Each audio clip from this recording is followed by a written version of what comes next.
Guys, welcome back. I just finished chapter 25 of the book of Matthew, and it's sharing three different stories, but overall, be ready, be responsible, and be compassionate. First part of the chapter, it just talks about the wise and foolish virgins and how 5 of them were wise enough to bring their oils with their lamps when they were waiting for the bride, which is Christ. And then the other ones didn't, and so they were asking the other ones, hey, can I borrow some oil? The other ones were like, sorry, you weren't prepared. So obviously, figuratively speaking, he was talking about Christ's returns and how we need to be ready and how we need to be prepared for that day, and we need to bring our oil with us because you don't know the day or the hour. Second part of it was a parable of the talents. Okay, there was a master, and he gave the 3 different people, he gave one of them 5 talents, which is like money, I guess, or in our case, gifts. Anyway, and the one with the 5, he ended up like kind of, I guess you can say, investing or multiplying. The other one did as well, the one that got 2 or 3.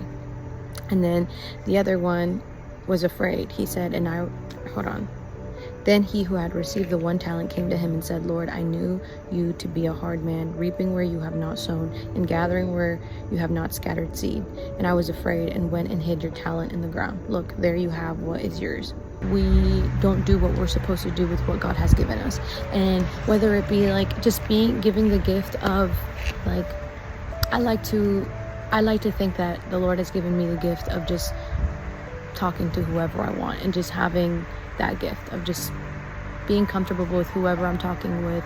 And some people are different. Sometimes they have the talent of music, and you can use that to glorify his name.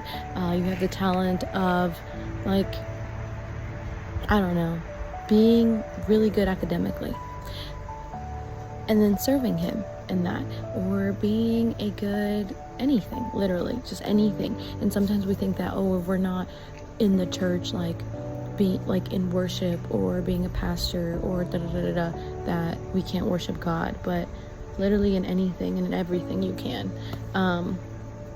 whether it's just like being a student and just doing that really well, or being a mom and doing that really well. I highlighted the part where he was like, and I was afraid and went and hid your talent in the ground. And it's like, again, we are so afraid. I literally speak to people all the freaking time, and it aggravates me, but I know I myself also have struggled with that as well, of like, oh, well, I haven't admitted to it, but that is subconsciously, I am afraid of failure, or I'm afraid of letting people down, or I'm afraid of whatever.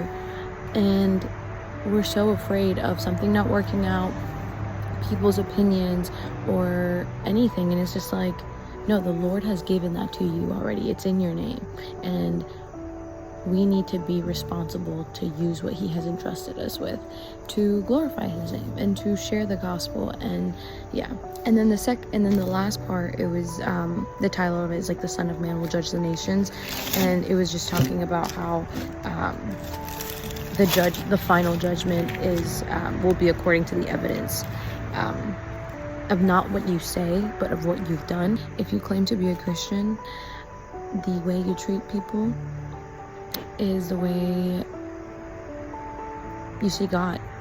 Because if you see God and you love him, you say you love him, then that means you're gonna love his people regardless where they're at. And